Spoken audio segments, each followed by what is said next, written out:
Bismillahirrahmanirrahim. Assalamualaikum warahmatullahi wabarakatuh. Apa kabarnya hari ini soleh-soleha? Tetap semangat belajar ya, meski dari rumah. Sebelum kita masuk ke materi pembahasan hari ini, mari kita berdoa terlebih dahulu. Sikap berdoa, tangan diangkat, kepala ditundukkan, hati dikhusyukkan. Baca doa sebelum belajar. Bismillahirrahmanirrahim. Rabbis rohli sodri wa yassirli amri wahlul uqdatam min lisani yafqahu qawli. Rabbi zidni ilma warzuqni fahma.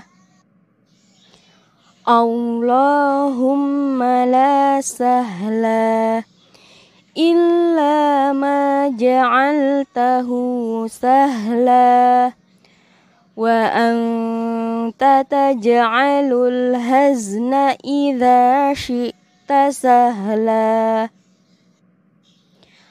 Allahumma amin. Tema 2, menyayangi tumbuhan dan hewan di sekitar. Subtema 2, manfaat hewan bagi kehidupan manusia.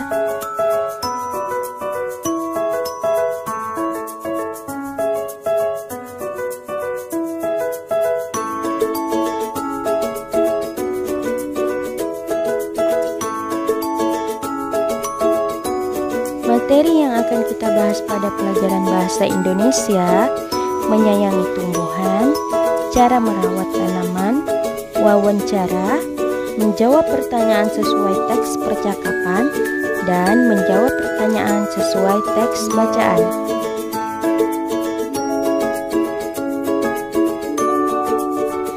Menyayangi tumbuhan.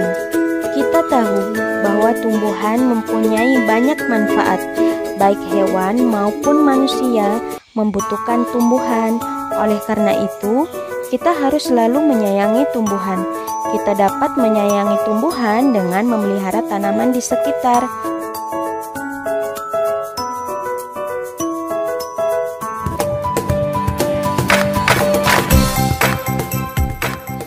Assalamualaikum teman-teman. Kembali lagi bersama Miss Imas dalam video Kumis, kupas materi bersama Miss. Nah, dalam video kali ini kita akan sama-sama belajar tentang cara merawat tanaman atau tumbuhan.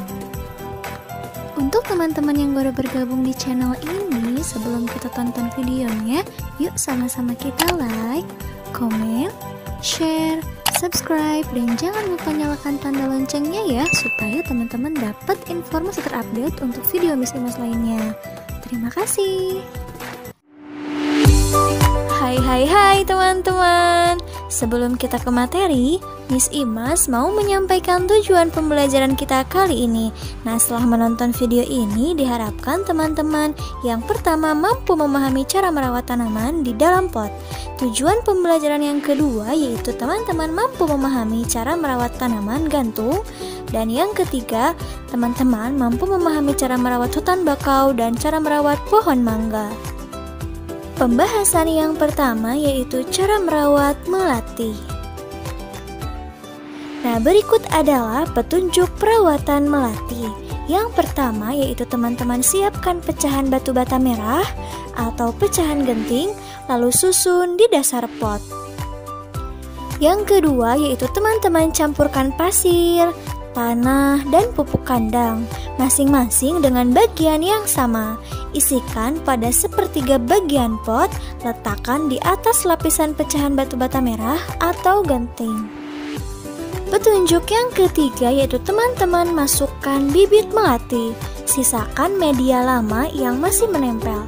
Tujuannya agar tanaman dapat beradaptasi dengan media baru.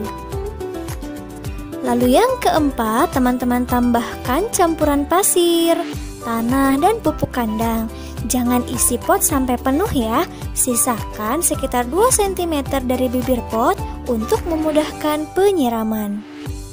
Langkah yang kelima yaitu teman-teman pastikan tanaman dapat berdiri kokoh.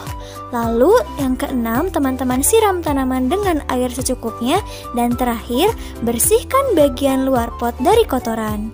Lalu letakkan pot di tempat yang diinginkan.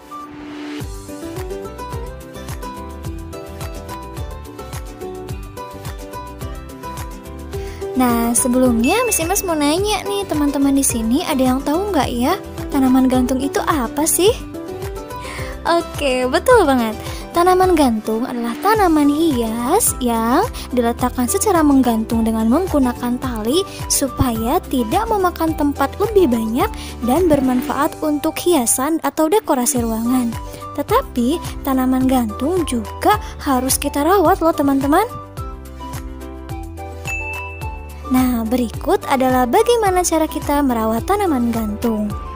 Yang pertama adalah kita harus mengenali tipe tanaman gantung tersebut. Yang kedua, tentukan pot yang sesuai. Yang ketiga, pilihlah tali gantung yang tepat dan kuat. Yang keempat, siram tanaman sesuai kebutuhannya. Yang kelima, pastikan tanaman mendapatkan sinar matahari yang cukup.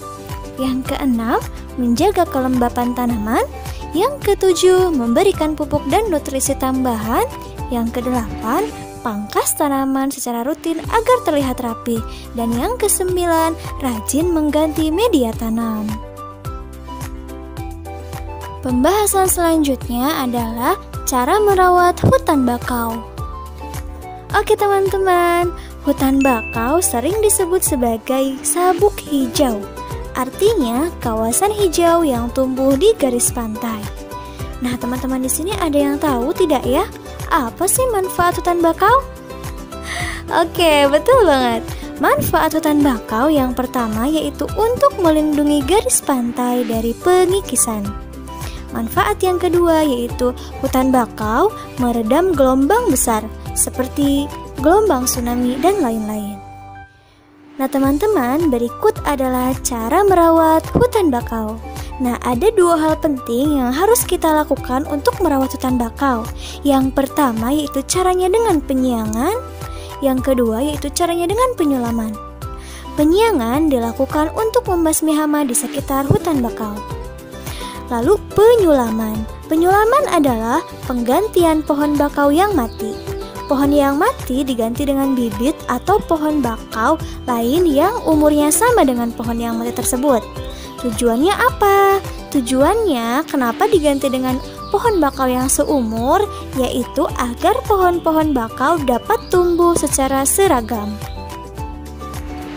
Pembahasan selanjutnya adalah cara merawat pohon mangga. Nah, pemeliharaan pohon mangga ini cukup mudah ya teman-teman. Nah, pemeliharaannya yang pertama penyiangan, yang kedua pembubunan, yang ketiga pemupukan, yang keempat pemangkasan, dan yang kelima pengendalian hama. Oke, Miss Imas jelaskan satu persatu ya teman-teman. Yang pertama, cara merawat pohon mangga yaitu penyiangan.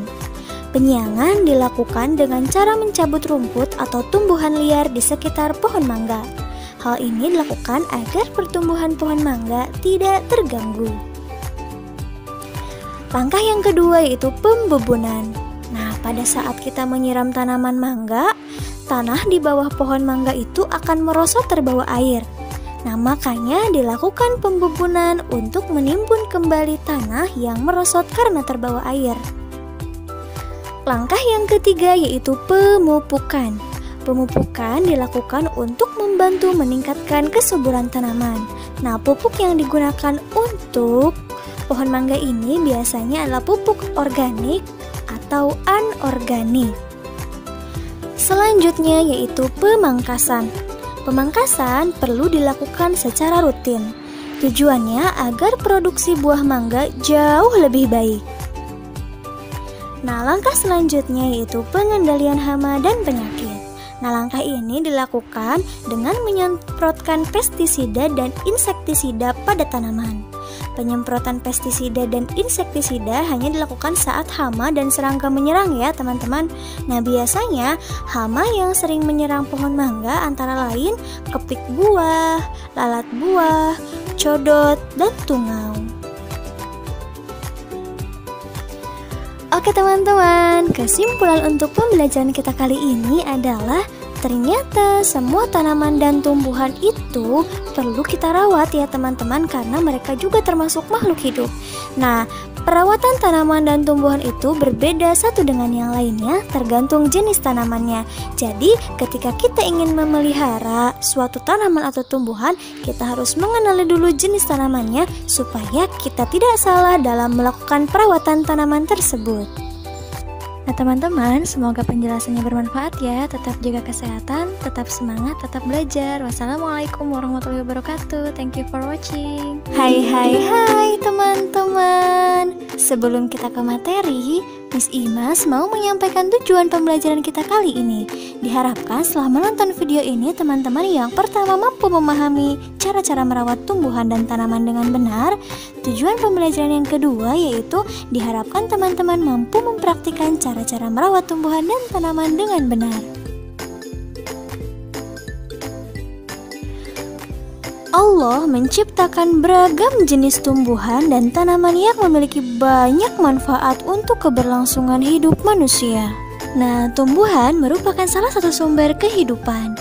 Dalam memanfaatkan tumbuhan, kita harus memperhatikan batasan dan aturan yang telah ditentukan, yaitu tidak boleh memanfaatkan tumbuhan secara berlebihan. Memanfaatkan tanaman dan tumbuhan secara berlebihan dapat menyebabkan jumlah tanaman atau tumbuhan mengalami penurunan atau bahkan bisa terjadi kepunahan. Selain memanfaatkan tumbuhan, kita juga wajib mengetahui cara-cara yang baik untuk merawat tanaman atau tumbuhan supaya tidak terjadi kepunahan. Berikut adalah cara menyayangi tanaman atau cara merawat tumbuhan atau tanaman dengan baik. Cara yang pertama yaitu melakukan penyiraman secara teratur. Yang kedua, memberikan sinar matahari secukupnya. Yang ketiga, memberikan pupuk dan menghindari pupuk kimia. Yang keempat, memberikan cairan anti hama. Yang kelima, memberikan nutrisi tambahan. Yang keenam, tidak memotong bagian tanaman seperti daun, bunga secara sembarangan. Yang ketujuh, memotong bagian tanaman yang kering atau mati. Yang kedelapan, menjaga kualitas tanah. Yang kesembilan, mengontrol suhu dan kelembapan di sekitar tanaman. Yang kesepuluh, menjaga kebersihan di sekeliling tanaman. Yang ke-11, jauhkan dari sumber sirkulasi udara seperti AC. Yang ke-12, rutin melakukan rotasi tanaman. Dan yang ke-13, memangkas rumput liar di sekitar tanaman.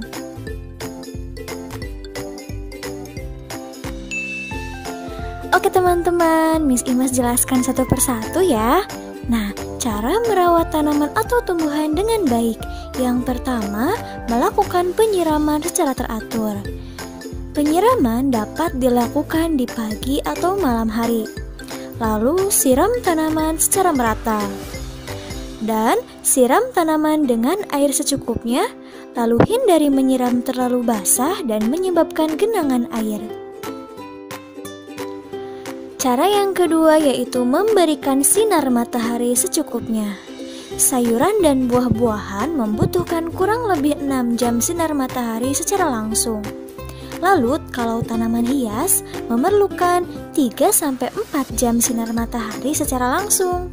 Dan kaktus membutuhkan kurang lebih 2 jam sinar matahari secara langsung. Cara yang ketiga yaitu memberikan pupuk. Hindari pupuk kimia. Para ahli menyarankan untuk menggunakan pupuk kompos dan menggunakan pupuk yang berasal dari sisa kotoran hewan dan lain-lain. Yang keempat, menyemprotnya dengan cairan anti hama atau disinfektan secukupnya dan tidak berlebihan. Cara yang kelima yaitu memberikan nutrisi tambahan untuk tanaman seperti nitrogen, fosfor, magnesium, dan lain-lain. Cara yang keenam yaitu tidak memotong bagian tanaman atau tumbuhan secara sembarangan. Cara yang ketujuh yaitu memotong bagian tanaman yang sudah kering atau sudah mati, supaya tidak menyebar ke bagian tanaman yang masih bertahan hidup. Langkah selanjutnya yaitu menjaga kualitas tanah dengan cara secara rutin mengganti media tanam. Cara yang kesembilan yaitu mengontrol suhu dan kelembapan di sekitar tanaman. Contohnya, kita tidak boleh memilih tanaman dingin jika kita tinggal di daerah tropis atau sebaliknya. Cara yang ke-10 yaitu menjaga kebersihan di sekeliling tanaman, yaitu hindari tumpukan sampah di sekeliling tanaman, buang sisa-sisa kotoran atau debu yang berada di sekitar tanaman. Yang ke-11 yaitu jauhkan tanaman dari sumber sirkulasi udara. Jika kita menyimpan tanaman di dalam rumah, hindari menempatkan tanaman tersebut di sekitar AC atau pendingin ruangan, karena dapat membuat daun tanaman tersebut cepat kering. Cara yang ke-12 yaitu rutin melakukan rotasi tanaman, yaitu menanam beberapa jenis tanaman pada musim tertentu, lalu menanam tanaman yang berbeda di musim berikutnya. Nah, selanjutnya cara yang ke-13 yaitu memangkas rumput liar di sekitar tanaman, karena rumput liar di sekitar tanaman juga akan mengambil nutrisi dari tanah tempat tanaman tersebut tumbuh. Oke teman-teman, kesimpulan untuk pembelajaran kita kali ini adalah merawat tanaman merupakan kewajiban kita sebagai bentuk rasa syukur kita kepada Allah Subhanahu wa Ta'ala. Kenali terlebih dahulu jenis tanaman yang akan kita pelihara ya, supaya kita tidak mengalami kesalahan pada saat merawat tanaman tersebut. Nah teman-teman, semoga penjelasannya bermanfaat ya. Tetap jaga kesehatan, tetap semangat, tetap belajar. Wassalamualaikum warahmatullahi wabarakatuh. Thank you for watching. Menyayangi tanaman adalah salah satu perbuatan yang disenangi Allah. Rasulullah Shallallahu Alaihi Wasallam melarang kita mematahkan pohon atau menebang batangnya hingga terjadi penggundulan hutan, meski dalam kondisi perang. Larangan itu tetap berlaku. Dengan menyayangi sesama makhluk hidup, termasuk tanaman, maka kita akan disayangi oleh penduduk langit. Hal ini sesuai sabda Rasulullah Shallallahu Alaihi Wasallam yang artinya, sayangilah orang-orang yang ada di bumi, supaya engkau disayangi oleh mereka yang ada di langit.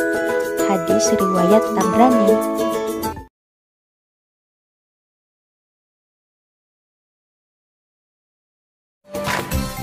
Assalamualaikum teman-teman, kembali lagi bersama Miss Imas dalam video Kupas Materi bersama Miss. Nah, dalam video kali ini kita akan sama-sama belajar tentang wawancara. Untuk teman-teman yang baru bergabung di channel ini, sebelum kita tonton videonya, yuk sama-sama kita like, komen, share, subscribe, dan jangan lupa nyalakan tanda loncengnya ya, supaya teman-teman dapat informasi terupdate untuk video Miss Imas lainnya. Terima kasih. Hai teman-teman. Nah, sebelum kita ke materi, Miss Imas mau menyampaikan tujuan pembelajaran kita kali ini. Nah, setelah menonton video ini, diharapkan teman-teman yang pertama mampu menggali informasi tentang cara-cara perawatan tumbuhan melalui wawancara. Tujuan pembelajaran yang kedua, diharapkan teman-teman mampu menyajikan hasil wawancara tentang perawatan tumbuhan dalam bentuk tulisan menggunakan kosakata baku dan kalimat efektif. Oke, teman-teman, di sini ada yang tahu tidak ya wawancara itu apa sih? Oke, betul banget. Wawancara adalah suatu kegiatan yang dilakukan untuk mengumpulkan data dan informasi dengan cara mengajukan pertanyaan kepada seorang narasumber. Nah, unsur-unsur atau hal-hal yang harus ada dalam sebuah wawancara. Yang pertama, pewawancara. Pewawancara adalah orang yang mewawancarai atau orang yang mengajukan pertanyaan atau orang yang mencari informasi. Unsur yang kedua dalam sebuah wawancara harus ada narasumber. Nah, narasumber disebut juga informan, yaitu orang yang diwawancarai dan memiliki informasi terkait topik wawancara. Narasumber biasanya adalah seseorang yang ahli di bidang tertentu. Unsur yang ketiga yaitu topik wawancara dan daftar pertanyaan. Nah, unsur yang keempat yaitu waktu dan tempat wawancara. Nah, jadi keempat unsur ini harus ada dalam sebuah wawancara ya, teman-teman. Oke, tahap-tahap dalam wawancara ada 3 ya teman-teman. Yang pertama, tahap sebelum wawancara atau disebut juga tahap persiapan. Tahap yang kedua yaitu tahap saat wawancara atau disebut juga tahap pelaksanaan wawancara. Tahap yang ketiga yaitu setelah wawancara atau tahap penyusunan hasil wawancara. Oke, kita jelaskan satu persatu ya teman-teman. Tahap yang pertama yaitu tahap persiapan atau sebelum wawancara. Nah, ada beberapa hal yang perlu kita persiapkan ya teman-teman, yaitu siapkan topik atau tema atau maksud dan tujuan wawancara. Yang kedua, kita juga harus menentukan siapa narasumber dalam wawancara kita. Yang ketiga, sebelum wawancara kita harus menyusun daftar pertanyaan. Nah, daftar pertanyaan kalimatnya menggunakan kalimat yang baik ya teman-teman. Oke, tahap yang kedua yaitu tahap ketika wawancara atau tahap pelaksanaan wawancara. Ada beberapa hal yang harus kita lakukan saat wawancara. Yang pertama, saat wawancara kita harus mengucapkan salam, lalu memperkenalkan diri, lalu menyampaikan maksud dan tujuan wawancara. Nah, setelah itu, lalu kita sampaikan pertanyaan dengan teratur dan bersikap sopan ketika wawancara. Lalu selanjutnya, mencatat dan merekam pokok atau isi wawancara. Setelah wawancara, kita ucapkan terima kasih kepada narasumber dan mengakhiri dengan salam. Tahap yang ketiga yaitu tahap setelah wawancara atau disebut juga tahap penyusunan hasil wawancara.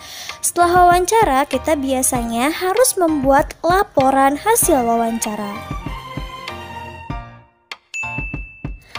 Oke teman-teman, dalam mengajukan sebuah pertanyaan ketika wawancara, ada beberapa kata tanya yang dapat kita gunakan ketika melakukan wawancara dengan narasumber. Kata tanya yang pertama yaitu apa atau apakah. Nah, kata tanya ini digunakan untuk menanyakan benda atau hal atau peristiwa yang terjadi. Lalu kata tanya siapa atau siapakah. Nah, kata tanya ini digunakan untuk menanyakan orang atau pelaku kejadian. Nah, yang ketiga, bagaimana atau bagaimanakah. Nah, kata tanya ini digunakan untuk menanyakan cara, keadaan dalam suatu peristiwa. Lalu, mengapa atau mengapakah. Nah, digunakan untuk menanyakan sebab atau alasan tertentu suatu peristiwa. Lalu, kata tanya kapan atau kapankah untuk menanyakan waktu terjadinya suatu peristiwa. Ada lagi berapa atau berapakah. Nah, kata tanya ini digunakan untuk menanyakan jumlah. Lalu yang terakhir ada kata tanya di mana atau di manakah. Nah, kata tanya ini digunakan untuk menanyakan tempat suatu peristiwa. Nah, di video kali ini kita akan mempraktikkan bagaimana cara melakukan wawancara. Topik wawancara kali ini adalah cara merawat tanaman dengan pewawancara Ibu Citra dan narasumber kita Pak Aldo yang merupakan seorang aktivis lingkungan dan juga memiliki hobi merawat tanaman-tanaman di pekarangan rumah. Selamat siang Pak Aldo, perkenalkan nama saya Citra Pak. Mohon maaf Pak, izinkan saya bertanya beberapa hal mengenai cara perawatan tanaman ya Pak. Nah Pak, boleh saya tahu Pak, apa saja sih tanaman yang saat ini Bapak rawat? Oh baik, untuk saat ini saya sedang fokus merawat tanaman-tanaman hias yang digantung. Wow, luar biasa sekali Pak. Bisa dijelaskan juga tidak Pak? Berapa jenis tanaman hias yang Bapak rawat saat ini ya? Untuk saat ini ada sekitar 5 jenis tanaman. Oke, baik Pak. Nah, lanjut ke pertanyaan selanjutnya ya Pak. Nah, kira-kira kapan Bapak mulai fokus merawat tanaman hias ini Pak? Saya mulai fokus merawat tanaman hias pada saat saya sudah memiliki rumah sendiri, dan juga merawat tanaman memang hobi saya sejak kecil. Wah, hebat sekali Pak. Nah, bagaimana sih cara Bapak merawat tanaman-tanaman tersebut supaya tidak cepat layu dan mati? Cara yang tepat untuk memelihara tanaman gantung adalah pertama, kita harus mengenali jenis tanamannya dahulu, lalu menyiram dan memberi pupuk secara teratur, rutin memangkas bagian-bagian tanaman yang sudah kering. Oh, seperti itu ya Pak. Nah, mengapa sih Bapak rutin memangkas tanaman-tanaman yang sudah kering tersebut? Supaya bagian-bagian tanaman yang sudah kering tersebut tidak menjalar ke bagian tanaman lain yang masih hidup. Oh, baik-baik. Nah, di manakah Bapak menempatkan tanaman gantung tersebut, Pak? Biasanya saya menempatkannya di tempat yang cukup terkena sinar matahari seperti teras rumah. Oke, Bapak, boleh saya tahu siapakah yang membantu Bapak merawat tanaman-tanaman gantung Bapak ketika di rumah, Pak? Biasanya saya dibantu oleh anak dan istri saya. Baiklah Bapak Aldo, terima kasih atas waktunya ya Pak. Saya harapkan mudah-mudahan Bapak bisa menginspirasi warga yang lain untuk menghijaukan pekarangan rumah. Terima kasih sekali lagi ya Pak. Oke, nah teman-teman, itu tadi adalah praktik bagaimana melakukan wawancara dengan mengajukan beberapa pertanyaan menggunakan kata tanya apa, bagaimana, siapa, mengapa, di mana, berapa. Nah, teman-teman di rumah boleh praktikkan ya bagaimana melakukan wawancara dengan menggunakan kata tanya yang sudah kita pelajari tadi. Oke teman-teman, kesimpulan untuk pembelajaran kita kali ini adalah wawancara dapat dilakukan oleh pewawancara dan narasumber dengan menyiapkan tema dan daftar pertanyaan yang mudah difahami oleh narasumber. Kita juga harus memperhatikan hal-hal yang perlu dipersiapkan ketika sebelum melakukan wawancara, saat pelaksanaan wawancara, dan sesudah melaksanakan wawancara. Nah teman-teman, semoga penjelasannya bermanfaat ya. Tetap jaga kesehatan, tetap semangat, tetap belajar. Wassalamualaikum warahmatullahi wabarakatuh. Thank you for watching. Menjawab pertanyaan sesuai teks percakapan. Uni dan Made sedang mengamati tanaman di teras kelas. Tanaman di teras kelas terlihat rimbun dan tidak tertata. Mereka pun berdiskusi agar tanaman tersebut tetap sehat. Mari kita simak percakapan antara Uni dan Made berikut ini. Tanaman di pot itu sepertinya butuh tempat baru. Ayo kita membuat pot gantung, Made. Setuju, Uni. Kasihan tanaman itu. Tempatnya sudah tidak cukup. Iya, nanti tanaman itu dapat terganggu pertumbuhannya. Ayo kita buat pot gantung bersama. Alat dan bahan apa saja yang kita butuhkan ya? Kita memerlukan botol plastik, pita perekat, gunting, tanah, tali, dan tanaman. Bagaimana cara membuatnya, Uni? Mula-mula, kita potong bagian bawah botol. Kemudian, kita rekatkan pita perekat di sekeliling bagian yang dipotong. Setelah itu, Kita buat 4 lubang di bagian berperekat. Kemudian kita masukkan tanaman ke dalam botol. Kita tata dan rapikan akar tanaman ke seluruh bagian botol. Selanjutnya kita masukkan tanah hingga 3/4 isi botol. sepertinya tidak begitu sulit. Bagaimana langkah selanjutnya? Kita masukkan tali ke dalam lubang, lalu kita gantung menggunakan paku di dinding. Kita tutup bagian yang terbuka dengan tutup botol. Wah, ternyata cara membuatnya tidak terlalu sulit. Ayo, kita ajak teman-teman yang lain untuk membuatnya. Nah, setelah menyimak teks percakapan Uni dan Made, kita akan belajar menjawab pertanyaan sesuai teks. Caranya, kita baca setiap pertanyaan dengan seksama. Kemudian, kita mencari jawaban pertanyaan pada teks. Kita dapat melakukannya seperti beberapa contoh berikut ini.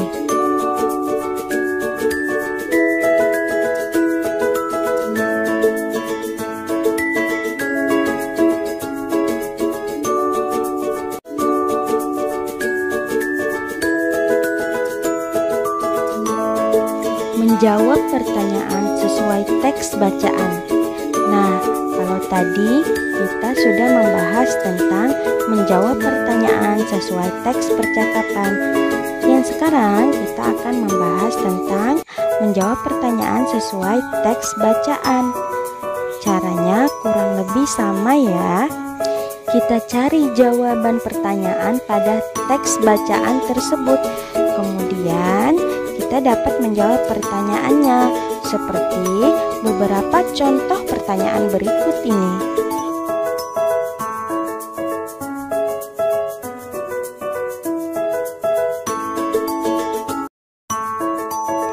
Dalam melakukan wawancara, terdapat hal-hal yang perlu diperhatikan. Salah satu yang terpenting adalah sikap dan ucapan yang sopan dan santun.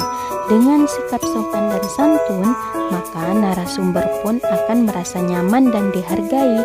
Sebaliknya, sikap tidak sopan akan mengakibatkan narasumber sulit untuk diwawancarai. Sikap sopan dan santun harus senantiasa kita lakukan. Hal ini telah diajarkan Rasulullah dalam kehidupan sehari-harinya.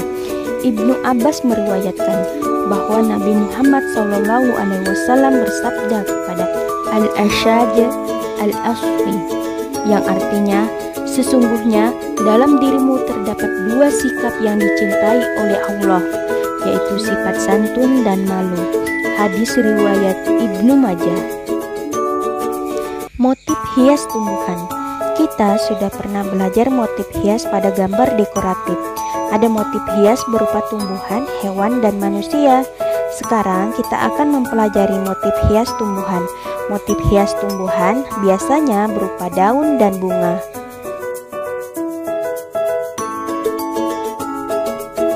Motif hias tumbuhan pada batik lokal. Motif hias tumbuhan sering digunakan pada batik lokal. Motif yang dihasilkan merupakan tiruan tumbuhan asli. Terdapat banyak motif hias tumbuhan dalam karya batik. Misalnya, motif batik teruntum dari Yogyakarta, motif batik gentongan dari Madura, motif batik tujuh rupa dari Pekalongan, dan motif batik Datulaya dari Banten.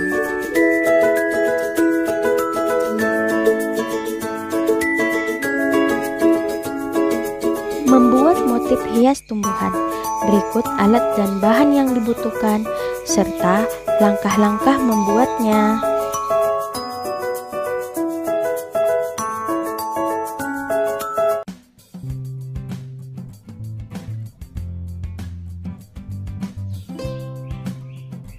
Ragam hias pada kain batik. Batik dari setiap daerah memiliki motif hias yang berbeda-beda. Motif hias termasuk dalam gambar dekoratif. Gambar dekoratif adalah gambar hiasan dari gabungan beberapa motif, seperti hewan, tumbuhan, manusia, atau alam. Perhatikan contoh gambar dekoratif bunga berikut.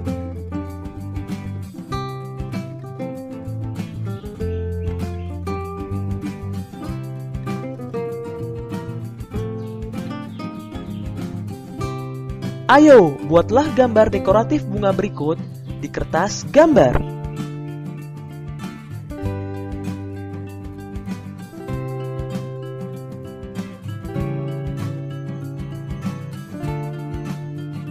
Selanjutnya, motif hias berbentuk tumbuhan pada karya seni. Motif hias bentuk tumbuhan biasanya disebut sulur-suluran, seperti motif hias pada batik buketan dari Pekalongan.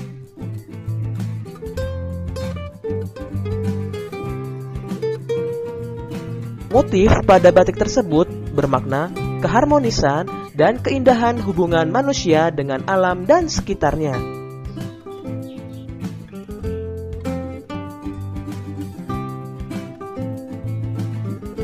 Motif hias termasuk dalam gambar dekoratif. Gambar dekoratif dibuat dengan menggunakan unsur garis, bidang, dan warna. Bagian dari tumbuhan seperti daun dapat menjadi inspirasi pembuatan gambar dekoratif. Untuk pelajaran PPKN, materi yang akan kita bahas hak dan kewajiban anggota keluarga serta peran anggota keluarga.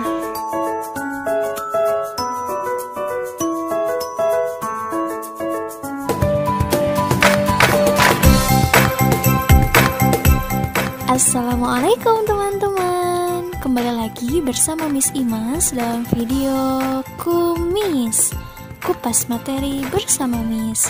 Nah, dalam video kali ini kita akan sama-sama belajar tentang hak dan kewajiban serta peran anggota keluarga.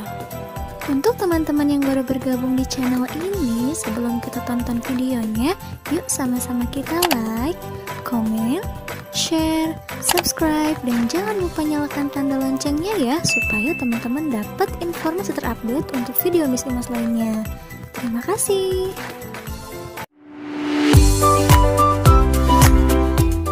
Hai teman-teman. Sebelum kita ke materi, Miss Imas mau menyampaikan tujuan pembelajaran kita kali ini. Nah, diharapkan teman-teman setelah menonton video ini, teman-teman yang pertama mampu menjelaskan pengertian hak dan kewajiban sebagai anggota keluarga. Tujuan pembelajaran yang kedua yaitu teman-teman mampu memahami hak dan kewajiban dalam keluarga sesuai perannya. Oke teman-teman, sebuah keluarga itu memiliki anggota inti, yaitu ada ayah, ada ibu, dan anak. Nah, setiap anggota keluarga tersebut memiliki hak dan kewajiban sesuai dengan perannya masing-masing. Nah, kira-kira teman-teman di sini ada yang tahu tidak ya? Apa sih itu hak dan kewajiban? Oke, betul banget. Hak adalah sesuatu yang patut, atau layak, atau pantas, atau harus kita terima dan kita miliki. Sedangkan kewajiban adalah segala sesuatu yang harus kita laksanakan dengan penuh tanggung jawab. Hak dan kewajiban di keluarga dilaksanakan menurut perannya masing-masing. Nah, kita jelaskan satu persatu ya teman-teman. Tadi sudah disebutkan bahwa anggota inti dalam sebuah keluarga itu ada ayah, ada ibu, dan anak. Nah, kira-kira peran ayah itu apa ya? Peran ibu apa ya? Lalu peran anak dalam keluarga itu apa ya? Oke, simak sama-sama materinya ya. Oke, kita mulai dari ayah. Ayah dalam keluarga memiliki peran sebagai kepala keluarga. Kewajiban dan tugas ayah di keluarga adalah yang pertama, mencari nafkah, yang kedua, melindungi keluarga, yang ketiga, menjadi imam yang baik, yang keempat, menjadi panutan seluruh anggota keluarga, dan lain-lain. Nah, sedangkan hak ayah dalam keluarga itu adalah yang pertama, dihormati oleh anak-anaknya, yang kedua, disayangi oleh anak-anaknya, dan yang ketiga, ayah juga berhak dibantu oleh anak-anak jika ada kesulitan. Anggota inti selanjutnya yaitu ibu.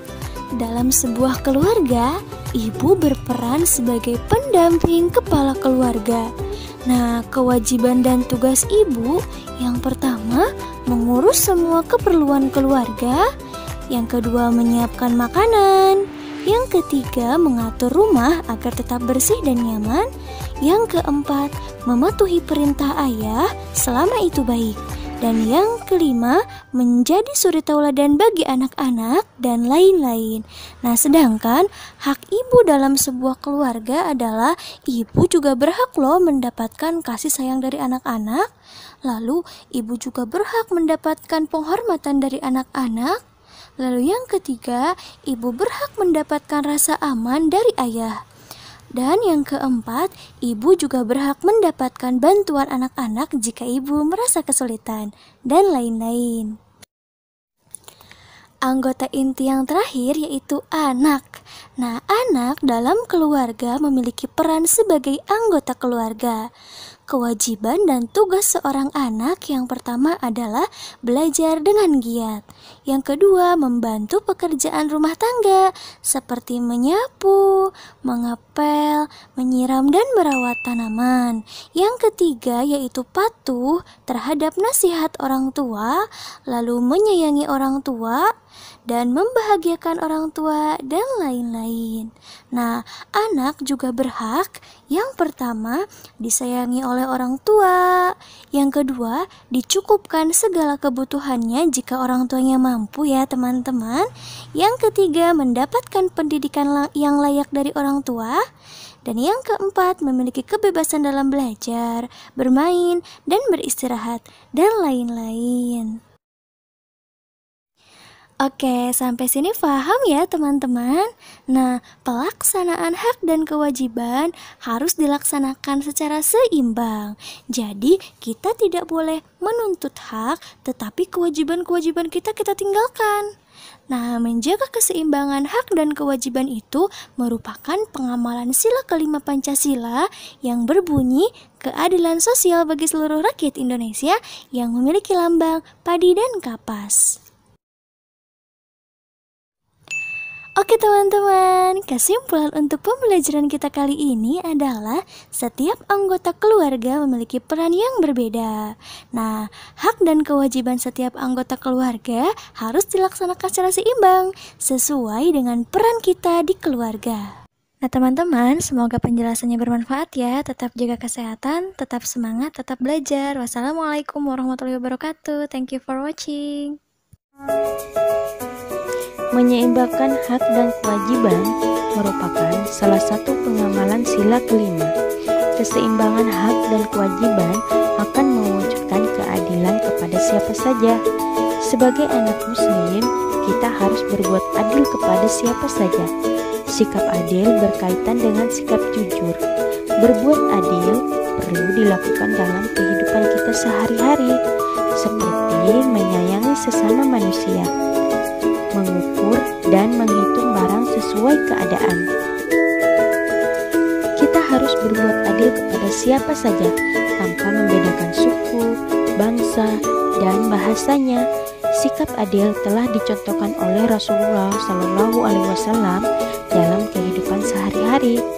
Allah juga menyuruh kita untuk selalu berbuat adil, seperti firman Allah dalam Quran Surah Al-Ma'idah ayat 8 yang artinya, "Wahai orang-orang yang beriman, jadilah kamu sebagai penegak keadilan karena Allah ketika menjadi saksi dengan adil.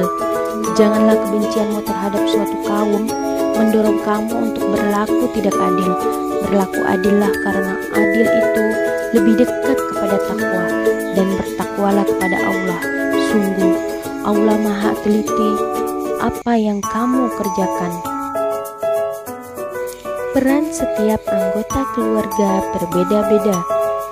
Ayah bertugas menjemput rezeki, ibu mendidik anak dan mengatur rumah tangga, anak menghormati orang tua. Dalam melaksanakan peran dibutuhkan sikap bertanggung jawab. Tanggung jawab adalah sikap menanggung perbuatan yang dilakukan manusia berdasarkan kewajiban dan hati nuraninya. Sebagai anak soleh, kita harus menjalankan peran kita dengan penuh rasa bertanggung jawab. Sikap bertanggung jawab merupakan perintah Allah terhadap peran yang kita lakukan.